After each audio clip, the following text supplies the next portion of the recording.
దేవుడి భూములంటే అందరికీ అలుసే. అందుకే ఆలయ భూముల్ని ఎంతో ప్రీతిగా ఆరగించేస్తూ ఉంటారు. ఉమ్మడి నల్గొండ జిల్లాలోని వందలాది ఆలయాలకు వేలాది ఎకరాల భూములున్నాయి. వందల ఏళ్ల క్రితం రాజులు, జమీందారులు ఆలయాల్లో ధూపదీప నైవేద్యాల కోసం వందల ఎకరాల భూములిచ్చారు. కాలం మారింది, ఊళ్ళు పెరిగాయి. క్రమంగా దేవుడి భూములు కనుమరుగవుతున్నాయి. కాగితాల మీద వేలాది ఎకరాలున్నా క్షేత్రస్థాయిలో మాత్రం కనిపించవు. దేవుడి మాన్యాలు ఎంతలా కరిగిపోయాయి అంటే నాగార్జున సాగర్, హుస్సేన్ సాగర్లా మారినట్లుగా ఉంది పరిస్థితి. ఆలయ భూములు పరిరక్షించడానికి మంత్రితో సహా పెద్ద డిపార్ట్మెంటే ఉంది. కానీ భూములు మాత్రం మాయమైపోతూ ఉంటాయి. ఉమ్మడి నల్గొండ జిల్లాలోని ఓ ప్రాంతానికి సంబంధించి దేవుడి మాన్యంపై సాక్షి గ్రౌండ్ రిపోర్ట్. ఉమ్మడి నల్గొండ జిల్లాలో మొత్తం 501 ఆలయాలున్నాయి.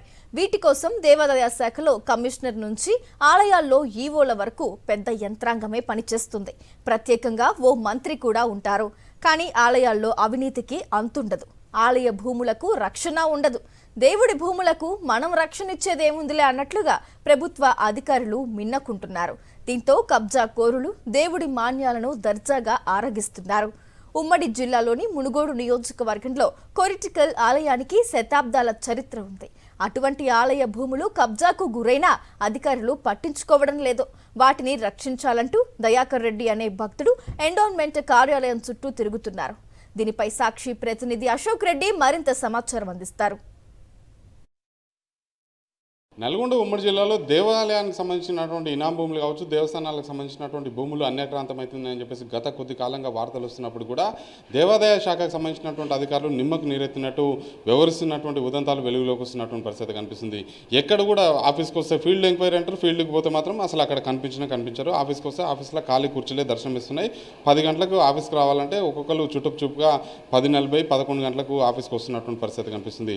ఈ నేపథ్యంలోనే నల్గొండ ఉమ్మడి జిల్లాలో ఒకవైపు కొరటికల్ కావచ్చు, మునుగోడు మండలానికి సంబంధించినటువంటి కొరటికల్ కావచ్చు, తిప్పర్తి, ఉమ్మడి జిల్లాలో ఉన్నటువంటి 73 మండలాల్లో భారీ సంఖ్యలో వందలాది వేలాదిగా గుళ్ళు ఉన్నటువంటి నేపథ్యంలోనే గతంలో ఆ గుళ్ళకు సంబంధించినటువంటి భూములని ఇచ్చినటువంటి క్రమంలోనే ఆ భూముల మీద వచ్చినటువంటి ఇన్కమ్ ఆధారంగా అందులో పూజారులకు కావచ్చు, దేవస్థానం మెయింటెనెన్స్ కోసం ఖర్చు చేసేవారు. కానీ వందలాది ఎకరాలు ప్రస్తుతం కబ్జాకు గురైనాయి. ఎక్కడికక్కడ ఏదైతే పత్రాల్లో కనిపిస్తున్నాయి తప్పిస్తే క్షేత్రస్థాయిలో ఆ భూములు కనిపించట్లేదని చెప్పేసి తెలుస్తున్నప్పుడు కూడా కనీసం చర్యలు చేపట్టాల్సినటువంటి అధికారులు ఎవరు కూడా వేలకు వేలు జీతం తీసుకుంటున్నా కూడా ఎవరు కూడా ఆ భూముల్ని కాపాడాల్సినటువంటి కనీస చర్యలకు దిగట్లేరని చెప్పేసి కూడా తెలుస్తుంది. ప్రస్తుతం మనతో పాటు అన్యాక్రాంతమైనటువంటి భూములకు సంబంధించి ఒక ప్రముఖ ఆలయానికి సంబంధించి నల్గొండ జిల్లా మునుగోడు నియోజకవర్గ కేంద్రానికి ఆనుకున్నటువంటి కొరటికల్లో ఆలయానికి సంబంధించినటువంటి 4.5 ఎకరాల భూమి ఉంటే కేవలం ఆలయానికి సంబంధించినటువంటి భూమి ఇనాం భూమి కాదు. ఆలయానికి పరిసర ప్రాంతాల్లో ఉన్నటువంటి 4.5 ఎకరాల భూమిలో కేవలం 13 గుంటలు మాత్రమే ప్రస్తుతం మిగిలినటువంటి నేపథ్యంలోనే ఆ కబ్జాకు గురైనటువంటి భూమిని పూర్తి స్థాయిలో వెలికి తీయాలని చెప్పేసి కూడా ఒక దయాకర్ రెడ్డి అనే ఒక వ్యక్తి ప్రస్తుతం అయితే కార్యాలయం చుట్టూ కాలర్గేలాగా అటు కలెక్టర్ చుట్టూ తిరుగుతున్నారు, ఆర్డీఓ చుట్టూ తిరుగుతున్నారు, ఇటు దేవస్థానానికి సంబంధించినటువంటి అసిస్టెంట్ కమిషనర్ కార్యాలయం చుట్టూ తిరుగుతున్నారు కూడా కనీసం పట్టించుకోవట్లేదని చెప్పేసి కూడా ఆయన ఆవేదన వ్యక్తం చేస్తున్నారు. ప్రస్తుతం మనతో పాటు దయాకర్ రెడ్డి గారిని ఒకసారి మాట్లాడదాం. సార్ చెప్పండి, అంటే ఏం జరిగిందండి? అది 1300 సంవత్సరాల క్రితం గుడి, లక్ష్మీనరసింహ దేవస్థానం. అది వాస్తవంగా 4 ఎకరాలన్నర భూమి. ఇప్పుడు మొత్తం సర్వే చేస్తే కేవలం 13 గుంటలే మిగిలింది. చుట్టూ మొత్తం ఇండ్లు అయిపోయినాయి, ఆక్రమించుకున్నారు. దాని ముందు ధ్వజస్తంభం చుట్టూ కూడా ఇండ్లు ఆక్రమించుకున్నారు. దాన్ని ఇప్పుడు పునర్నిర్మాణం చేయాలని మేము కలెక్టర్ గారికి ఇక్కడ ఆఫీసులో అందరికీ దరఖాస్తు ఇవ్వడం అయినది, ఎంఆర్ఓ గారికి అందరికీ చేయడం అయినది. కానీ ఎవరు ఇప్పటివరకు దాని గురించి ఏం పట్టించుకుంటలేరు, ఏం చేస్తలేరు. దాన్ని మీరు ఆఫీస్ చుట్టూ తిరుగుతున్నారు, ఎవరన్నా ఉంటుండ్రా ఇందులో? ఇప్పుడు వచ్చి అర్ధ గంటకు ఎక్కువైంది, ఇంతవరకు ఎవరు లేరు. 10 గంటలకు వచ్చినాం, ఇంతవరకు ఎవరు లేరు. దానికి ఏం రెస్పాన్స్ లేదు. అంటే ఒక దేవస్థానానికి సంబంధించిన 4.5 ఎకరాల భూమి ఇంకా ఇనాం భూములు ఉండేనా గతంలో ఇనాం భూమి కూడా ఉండే.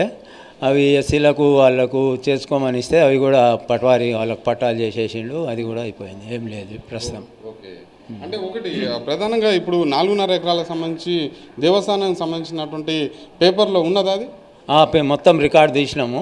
మొత్తం అది దేవుని పేరు మీదే ఉన్నది భూమి అంతా తీసినాము. కలెక్టర్ గారికి ఇచ్చినాము, ఇక్కడ ఎండోమెంట్ ఆఫీస్లో కూడా ఇచ్చినాము మొత్తం. అది అంటే ఈ స్థాయిలో కబ్జాకు గురవుతున్నాయి కదా, మీరు ఏం డిమాండ్ చేస్తారండి? ఈ స్థలం కబ్జా గురైంది కదా, ఇప్పుడు వేరే పొరంబోకు భూమి ఉన్నది. ఇప్పుడు ఆ గుడి ముంగల ధ్వజస్తంభం చుట్టూ కూడా దాన్ని అభివృద్ధి చేయాలంటే వాళ్ళు దాన్ని మాకు ఎక్కడైనా పురంబోకు జాగా వేరే చూపెడితే దాన్ని మేము ఇక్కడ ఖాళీ చేసి ఇస్తామని చెప్పానంటున్నాం. దాని విషయం కూడా మేము కలెక్టర్ గారికి చెప్పినాం. ఇక్కడ ఎండోమెంట్ వారు కూడా దరఖాస్తు చేయడం అనేది. అంటే ఇది మునుగోడు కొరటికల్ ఆలయంలో 1300 సంవత్సరాల చరిత్ర, అంటే పురాతన చరిత్ర. దీన్ని కాపాడాల్సుకోవాల్సినటువంటి బాధ్యత ప్రతి ఒక్క పౌరుని మీద ఉంటుంది. అదే సమయంలో ఈ భూములను పర్యవేక్షించడం కోసం ఎండోమెంట్ శాఖ అనేది ఒకటి ఉంటుంది. కానీ ఎండోమెంట్ శాఖ మాత్రం దాన్ని పట్టించుకున్నటువంటి పాపాన పోవట్లేదు. కనీసం ఎక్కడ ఏ భూములు ఉన్నాయి, ఎక్కడ కబ్జా గురైనది అనేది కూడా క్షేత్రస్థాయిలో వెళ్ళి ఫీల్డ్ విజిట్కి వెళ్ళి కూడా పర్యవేక్షించాల్సినటువంటి బాధ్యత ఉన్నా కూడా దాన్ని విస్మరిస్తున్నటువంటి పరిస్థితి కనిపిస్తుంది. ఈ నేపథ్యంలోనే నల్గొండ జిల్లాలో ప్రముఖంగా చూసుకున్నట్లయితే రెండో భద్రాద్రిగా పేరున్నటువంటి రామగిరి రామాలయానికి సంబంధించినటువంటి వందలాది ఎకరాల భూములు కబ్జా అయినాయి. అదే సమయంలో తిప్పర్తి మండలంలోని రామలింగాల గూడానికి సంబంధించినటువంటి శివాలయ భూములు కావచ్చు, మఠంపల్లి లక్ష్మీనరసింహస్వామి స్వయంభూగా వెలిసిరు. ఇక్కడ లక్ష్మీనరసింహస్వామి దేవాలయానికి సంబంధించినటువంటి భూములు అన్యాక్రాంతమైనాయి. అదే సమయంలో ఉండ్రుగొండకు సంబంధించి ప్రముఖంగా ఇది వందలాది సంవత్సరాల చరిత్ర ఉన్నటువంటి లక్ష్మీనరసింహస్వామి, ఇది కూడా స్వయంభూగా వెలిసింది. ఇక్కడ వందలాది ఎకరాల ఇనాం భూములు ఉన్నప్పుడు కూడా కనీసం ఎక్కడ కూడా క్షేత్రస్థాయిలో 1 ఎకరం భూమి కూడా కనిపించినటువంటి పరిస్థితి కనిపిస్తుంది.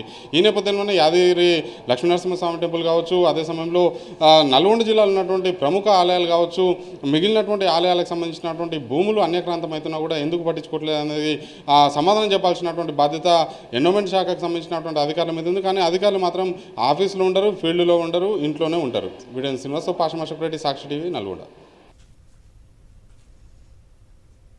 దేవుడి భూముల దోపిడీ వ్యవహారం కళ్ల ముందే కనిపిస్తున్నా చర్యలు తీసుకోవడానికి అధికారులు మీనమేషాలు లెక్కిస్తున్నారు. దీంతో కబ్జాదారులు మరింతగా రెచ్చిపోతున్నారు. చిట్యాల మండలం పెద్ద కాపర్తి సమీపంలో చారిత్రాత్మక తిరుమలనాథ ఆలయం ఉంది. ఈ ఆలయానికి పూర్వం 2000 ఎకరాల మాన్యం ఉండేది. కాలం గడుస్తున్న కొద్దీ 1000 ఎకరాలు 100 ఎకరాలుగా తగ్గిపోయింది. ఇప్పుడు కేవలం 78 ఎకరాలు మాత్రమే ఈ ఆలయానికి ఉన్నాయని అధికారులు చెబుతున్నారు. ఆక్రమణలు కళ్ల ముందు కనిపిస్తున్నా ఫీల్డ్లో చూస్తూనే సర్వే చేసి చర్యలు తీసుకుంటామని అధికారులు తమ స్టైల్లో చెబుతున్నారు. ఆలయ భూముల నుంచి మా ప్రతినిధి అశోక్ రెడ్డి మరింత సమాచారం అందిస్తారు. నల్గొండ ఉమ్మడి జిల్లాలో దేవాలయానికి సంబంధించినటువంటి భూములు అన్యాక్రాంతమవుతున్నా కూడా కనీసం అధికారులు పట్టించుకోవట్లేదని చెప్పేసి విమర్శలు ఎప్పటి నుంచో ఉన్నాయి.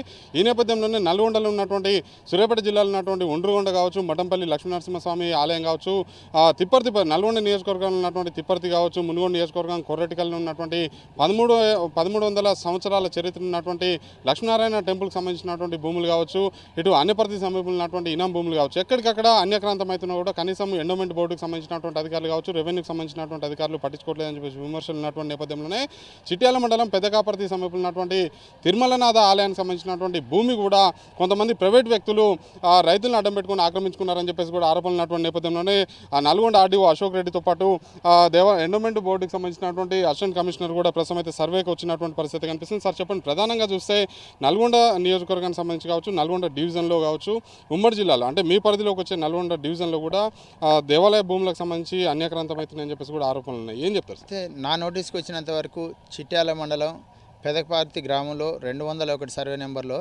తిరుమలనాథ స్వామి దేవాలయానికి సంబంధించి ఎండోమెంట్ వారికి సంబంధించిన 43 రిజిస్టర్లో 77 ఎకరాల 33 గుంటలుగా నమోదైంది.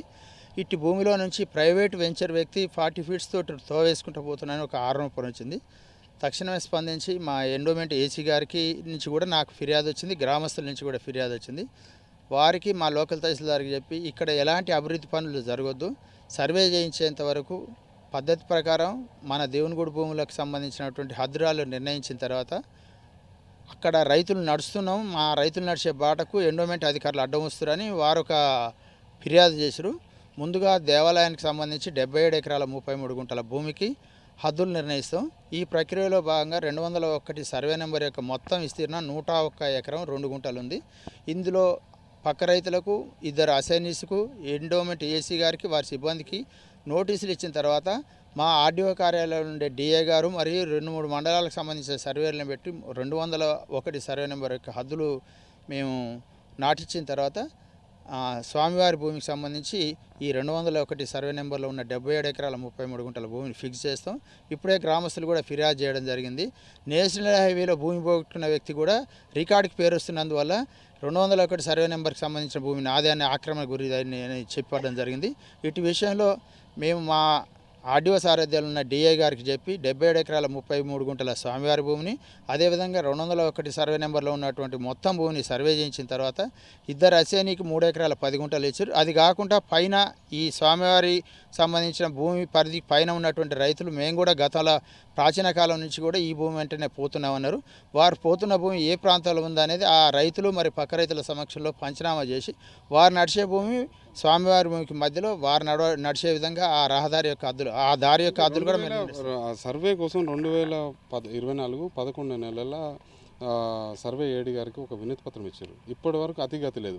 మనం విజువల్స్లో మీ వెనక చూస్తున్నాం. ఇది తవ్వేది, ఇది ఎండోమెంట్ బోర్డుకి సంబంధించిన భూమి, దేవాలయానికి సంబంధించినటువంటి భూమి అని చెప్పేసి గ్రామస్తులు చెప్తున్నారు. రైతులేమో మా స్వప్రయోజనాల కోసం ఉపయోగించుకుంటున్నట్టున్నారు. అసలు తవ్విన వ్యక్తులు ఎవరనేది ఇప్పుడే నాకు రైతులు ఇక్కడ మేము ఈ భూమి గుంటే నడుస్తున్నాము, మేమే తవ్వుకున్నామని రైతులు చెప్తారు. కాదు, గ్రామస్తుల యొక్క ప్రధాన ఆపరేటర్ పక్కన ఒక వెంచర్ ఉంది, వెంచర్ అభివృద్ధి చేసేట ఆయన కలవాటు కట్టి రైతులకు అవసరం లేదంటే మా సొంత పైసలతో కలవాటు కడుతున్నాం రైతులు అన్నారు. ఏదేమైనా సర్వే చేసిన తర్వాత విచారణలో పూర్తి నిజాలు వెలుగులోకి వస్తాయి.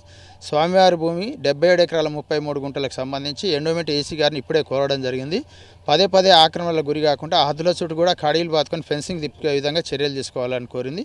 ఈ 2 వారాల్లోపే గవర్నమెంట్ భూధార సర్వే ఒకటి ప్రారంభించబోతున్న త్వరలో. దానికంటే ముందులోనే ఈ 2 వారాల్లోపే పక్క రైతులకు అదేవిధంగా అసైనీస్కు ఎండోమెంట్ ఏసీ వారికి నోటీసులు ఇచ్చి 15 రోజుల్లోపు దీని యొక్క హద్దులు నిర్ణయించి ప్రభుత్వానికి నివేదిక సమర్పిస్తారు. ఎక్కడ లోపం ఉంది సార్? అంటే దేవాలయ భూములు ఎన్ని ఉన్నాయి, అసలు ఎక్కడ హద్దులు బాతాలి, ఎక్కడి వరకు భూమి ఉంది అనేది కూడా కనీసం రికార్డులలో లేనటువంటి పరిస్థితి. వారం రోజుల నుంచి సాక్షి టీవీ మేము ఆఫీస్ చుట్టూ తిరుగుతున్నాం. ఏ దేవాలయానికి ఎంత భూమి ఉంది, ఎక్కడి వరకు బౌండరీస్ ఉన్నాయి అనేది కనీస పరిజ్ఞానం లేదు. ఎక్కడ లోపం ఉంది అంటే బౌండరీస్ అంటే సర్వే చేయాలండి.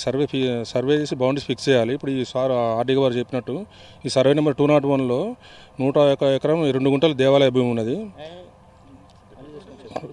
టోటల్ ఎక్స్టెంట్ 101 ఎకరాలు. దీంట్లో 78 ఎకరాలు 20 గుంటలు మాత్రం దేవాలయ భూమి ఉన్నది. ఇప్పుడు దీన్ని సర్వే చేసి బౌండరీస్ ఫిక్స్ చేసినాక మేము దాన్ని ఫెన్సింగ్ కూడా ఏర్పాటు చేస్తాం. అంటే ఉమ్మడి జిల్లాకు మీరు ఇన్ఛార్జ్ ఉన్నారు, ఉమ్మడి జిల్లా పరిధి వస్తుంది మీకు. ఈ యొక్క తిరుమలనాథ ఆలయం కాదు, పలు చోట్ల కూడా ఎక్కడికక్కడ కబ్జా గురైనాయి. కనీసం ఏదైతే కౌలు భూ కూడా రావట్లేదు, కౌలు వచ్చినటువంటి కౌలు కూడా ఎవరికి దోచినట్టు వాళ్ళు ఇస్తున్నారని చెప్పేసి కూడా ఒక ఆరోపణ ఉంది. కౌలు అనేది ఏ దేవాలయం ఇవో ఆ దేవాలయం చూసుకుంటారు, దానికి కౌలు వసూలు చేస్తారు. ఎవ్రీ ఇయర్ బహిరంగ వేలం పెడతారు. నెక్స్ట్ ఎంక్రోచ్మెంట్ అయినా కూడా మేము ఎండోమెంట్ ట్రిబ్యునల్లో కేసులు వేసినాం. హైకోర్టులో కేసులు నడుస్తున్నాయి. ప్రతి ప్రోగ్రాంలో కూడా కేసులు నడుస్తున్నాయి. ఎండోమెంట్ ట్రిబ్యునల్ కూడా కేసులు నడుస్తున్నాయి. మేము మ్యాక్సిమం వాటికి రిమూవల్కి ఎంక్రోచ్మెంట్కు మేము ఎవిక్షన్ ప్రపోజల్ కూడా సబ్మిట్ చేసాము. అన్నింటికి పర్సూజ్ చేస్తున్నాం. మా ఈవోలు ఉన్నారు, పర్సూజ్ చేస్తున్నారు. మండల ఇన్ఛార్జ్ ఈవోలు ఉన్నారు, రెగ్యులర్ ఈవోలు ఉన్నారు. ఇప్పుడు దీనికి నాగిరెడ్డి ఈవో గారు ఉన్నారు. దీన్ని కూడా ఇది పరిశోధన చేస్తున్నప్పుడు సార్ చెప్పినట్టు బౌండరీస్ ఫిక్స్ చేయాలని మేము ఫెన్సింగ్ ఏర్పాటు చేసుకుంటాం. దానికి ఎంక్రోచ్మెంట్ కాకుండా పరిరక్షించుకుంటాం. అంటే ఎండోమెంట్ బోర్డుకు సంబంధించినటువంటి భూములు కబ్జా చేస్తే ఎట్లాంటి యాక్షన్స్ ఉంటాయి? మేము ఎండోమెంట్ ట్రిబ్యునల్లో మాకు ఎండోమెంట్ ట్రిబ్యునల్ ఉంది కాచిగూడ హైదరాబాద్లో. దాంట్లో మేము కేసు ఫైల్ చేస్తాం. సెక్షన్ 83 కింద రిమూవల్కు ఫైల్ చేస్తే విచారణ నిమిత్తం వాళ్ళు కేసు అయిపోయినాక మేము ఎవిక్షన్ ప్రాసెస్ స్టార్ట్ చేస్తాం అన్నమాట. అంటే ఎండోమెంట్ బోర్డుకు సంబంధించినటువంటి భూముల్ని రెవెన్యూ డిపార్ట్మెంటు దారాదత్తం చేసేటువంటి అవకాశం ఉంటుందా? అట్లా ఉండదండి, అట్లా ఉండదు. వాళ్ళు ఏమైనా రెవెన్యూ వారికి ఏమైనా ల్యాండ్ అక్విజిషన్ నిమిత్తం వచ్చినా కూడా వాళ్ళు మా కమిషనర్ హైకోర్టు పర్మిషన్ తీసుకుని చేస్తారు. ఇప్పుడు రైతులు ఏమంటున్నారంటే దీనికి సంబంధించి బౌండరీస్ లేవు, ఇది వాడుకోమని రెవెన్యూ అధికారులు చెప్పారని చెప్తున్నారు. అదే ఇప్పుడు బౌండరీస్ ఫిక్స్ చేయించి బౌండరీ ఫిక్స్ చేసినాక మేము మా యొక్క మొత్తం ఫెన్సింగ్ చేయించుకుంటాం.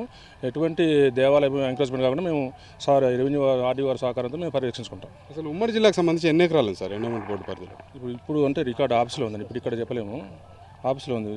ఆఫీస్లో ఉన్నప్పుడు ఇస్తాం మీకు. ఇంకా వ్యవస్థలు ఉన్నటువంటి లోపాలను అడ్డం పెట్టుకొని ఎక్కడికక్కడ దేవాలయానికి సంబంధించినటువంటి భూముల్ని కబ్జా చేస్తున్నా కూడా కనీసం ఎండోమెంట్ బోర్డుకు సంబంధించినటువంటి అధికారులు పట్టించుకోవట్లేదని చెప్పేసి విమర్శలు ఇప్పుడు కాదు, దశాబ్దాల కాలంగా ఉన్నటువంటి పరిస్థితి ఉంది. 1000 ఎకరాలు ఇప్పటికే ఉమ్మడి జిల్లాలో అన్యక్రాంతం అయిపోయినటువంటి నేపథ్యంలోనే అసలు ఆ భూములు ఎక్కడున్నాయనేది ఎండోమెంట్ బోర్డు ఆఫీసులో మాత్రం ఆ రికార్డులో భూములు ఉన్నట్లు చూపిస్తుంది. కానీ క్షేత్రస్థాయిలో మాత్రం గుంట కాదు కదా, 2 గుంటలు కాదు కదా, అసలు భూమే లేదు అని చెప్పేసి కూడా అక్కడ ఉన్నటువంటి రైతులు కావచ్చు, స్థానికులు కావచ్చు ఇప్పటికే గగ్గోలు పెడుతున్నటువంటి పరిస్థితి కనిపిస్తుంది. ప్రస్తుతం ఉదాహరణగా నిలుస్తున్నటువంటి తిరుమలనాథ ఆలయానికి సంబంధించినటువంటి భూమి 78 ఎకరాలు ఉందని చెప్పేసి అధికారులు చెప్తున్నారు. సర్వేలో 101 ఎకరాలు ఉన్నటువంటి నేపథ్యంలో అసలు ఎంత భూమి ఉంది, ప్రస్తుతం ఎంత మిగిలింది, ఇప్పుడు తవ్వినటువంటి భూమి ఎండోమెంట్ బోర్డుకు సంబంధించినటువంటి ఆలయానికి సంబంధించినటువంటి భూమే కాదా అనేది కూడా నిజాలు నిగ్గు తేల్చాల్సినటువంటి అవసరం ఉంది. సంవత్సరం కాలంగా ఇక్కడ సర్వే చేయాలని చెప్పేసి అధికారుల చుట్టూ తిరుగుతున్న, స్థానికులు తిరుగుతున్నా కనీసం పట్టించుకోవట్లేదని చెప్పేసి కూడా విమర్శలు వస్తున్నటువంటి పరిస్థితి ఉంది. ఒకవైపు రైతులు తామే బాట కోసం పాత నక్ష బాటని కొంతమంది ఆక్రమించినటువంటి నేపథ్యంలోనే వ్యవసాయ పొలాలకు వెళ్ళడానికి అవకాశం లేనటువంటి నేపథ్యంలోనే దీన్ని తవ్వినామని చెప్పేసి రైతులు చెప్తున్నారు. మరోవైపు స్థానికులు మాత్రం ఇది కబ్జా చేసి దేవాలయానికి సంబంధించినటువంటి భూమి అని చెప్తున్నారు. ఒక తిరుమలనాథ ఆలయమే కాదు, ఉమ్మడి నల్గొండ జిల్లాలో చూసినట్లయితే ఎక్కడికక్కడ దేవాలయానికి సంబంధించినటువంటి భూములు అయితే కబ్జా గురైనటువంటి నేపథ్యంలోనే ఆ కబ్జా చేసినటువంటి వ్యక్తులు ఎవరు, కబ్జా ఎందుకు చేయాల్సి వచ్చింది, బౌండరీస్ ఉన్నాయా లేదా, లేకపోతే బౌండరీస్ పాతాల్సినటువంటి బాధ్యత ఎండోమెంట్ బోర్డుకు సంబంధించినటువంటి అధికారుల మీద ఉందనేది స్పష్టంగా కనిపిస్తుంది. మరి ఆ విధంగా చర్యలు తీసుకుంటారా లేదా అనేది కూడా వేచి చూడాల్సినటువంటి అవసరం అవుతుంది. నేను శ్రీనివాసరావు, పాషం అశోక్ రెడ్డి, సాక్షి టీవీ, నల్గొండ.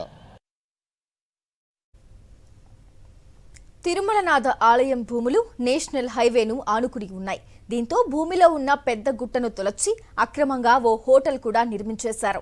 ఆలయ భూములు అన్యాక్రాంతం అవుతున్న అధికార యంత్రాంగం ఏం చేస్తోందని హిందూ సంఘాలు, బీజేపీ నేతలు ప్రశ్నిస్తున్నాయి. ఇప్పటికైనా కబ్జాకు గురైన ఆలయ భూముల్ని స్వాధీనం చేసుకుని కబ్జాదారులపై కేసులు నమోదు చేయాలని డిమాండ్ చేస్తున్నారు. నల్గొండ జిల్లాలో దేవాదాయ శాఖ ఆధ్వర్యంలో ఉన్నటువంటి భూములన్నీ కూడా అన్యక్రాంతం అయిపోతూ ఉంటే ఈ యొక్క అధికారులందరూ కూడా నిమ్మకు నీరెత్తునట్టుగా నిద్రపోతూ ఉన్నారని చెప్పి ప్రశ్నిస్తూ ఉన్నాము. నల్గొండ జిల్లా నకరికల్ నియోజకవర్గంలోని పెద్ద కాపర్తి దగ్గర తిరుమలనాథుడి ఆలయం యొక్క 2000 ఎకరాలు, మా తాతల నాడు 2000 ఎకరాల భూమి ఉంటే ఆ 2000 ఎకరాలు కాస్త 101 ఎకరంగా, మరి అది కూడా ఇప్పుడు 77 ఎకరంగా మరి మిగిలిపోయింది. మరి అక్కడ ఓ పక్కన వెంచర్లు కబ్జాకి గురి చేస్తూ ఉన్నారు, ఇంకో పక్కన ఓ 5 స్టార్ హోటల్ కట్టుకొని మరి అక్కడ రోజు కూడా ఒక నాన్ వెజిటేరియన్ ఫుడ్ని కూడా ఈరోజు పెట్టి ఈ యొక్క దేవుడి పాపం మూట కట్టుకుంటా ఉన్నారు ఈ యొక్క అధికారులు. అదేవిధంగా నల్గొండ జిల్లాలో అనేక దేవాలయాలు కూడా మరి ప్రపంచంలోనే మంచి ప్రఖ్యాతి అదేవిధంగా ఎన్నో సంవత్సరాల నుండి కూడా మరి వేలాది లక్షలాది సంఖ్యలో భక్తులందరూ కూడా రెగ్యులర్గా వచ్చి పూజలు చేసినటువంటి 2 దేవాలయాలు, రామాలయం కావచ్చు, అదేవిధంగా పానగల్లోని ఛాయా సోమేశ్వర ఆలయము, అదేవిధంగా పచ్చల సోమేశ్వర ఆలయాలను కూడా మరి ఆ భగవంతుడి భూములన్నీ కూడా అన్యక్రాంతం అయిపోయి అన్నీ కూడా ఆవిరైపోతూ ఉంటే ఈ యొక్క దేవాదాయ శాఖ అధికారులందరూ కూడా వారిని ప్రశ్నిస్తే కూడా చాలా భయంకరమైనటువంటి సమాధానాలు, చాలా రఫ్ అండ్ టఫ్గా మరి వారి సమాధానం ఇస్తూ ఉన్నారు. మరి దీని పూర్తి బాధ్యత అధికారులది. అదేవిధంగా మరి కబ్జాకు గురైనటువంటి భూమిని మొత్తం కూడా స్వాధీనం చేసుకునేటటువంటి జిమ్మెదారీ ఈ యొక్క కాంగ్రెస్ ప్రభుత్వం మీద ఉన్నది. ఆలయ భూముల కబ్జా వెనుక అధికార పార్టీ నేతలు ఉంటారనేది అందరికీ తెలిసిందే. అలా భూములు ఆక్రమించిన వారు ఏ పార్టీ అధికారంలో ఉంటే ఆ పార్టీలోకి జంప్ చేస్తూ ఉంటారు. దీంతో భూముల్ని కాపాడాల్సిన దేవాదాయ శాఖ అధికారులు ఉత్సవ విగ్రహాల మాదిరి మిగిలిపోతున్నారు. కళ్ల ముందే కబ్జాలు కనిపిస్తున్నా సర్వే చేస్తామని మాత్రమే చెబుతున్నారు. మరి నిజంగా సర్వే చేసి కబ్జాదారుల తాట తీస్తారా? ఆ ధైర్యం అధికారులకుందా? ప్రజలు సంధించే ప్రశ్నలకు సమాధానాలు ఎవరు చెబుతారు?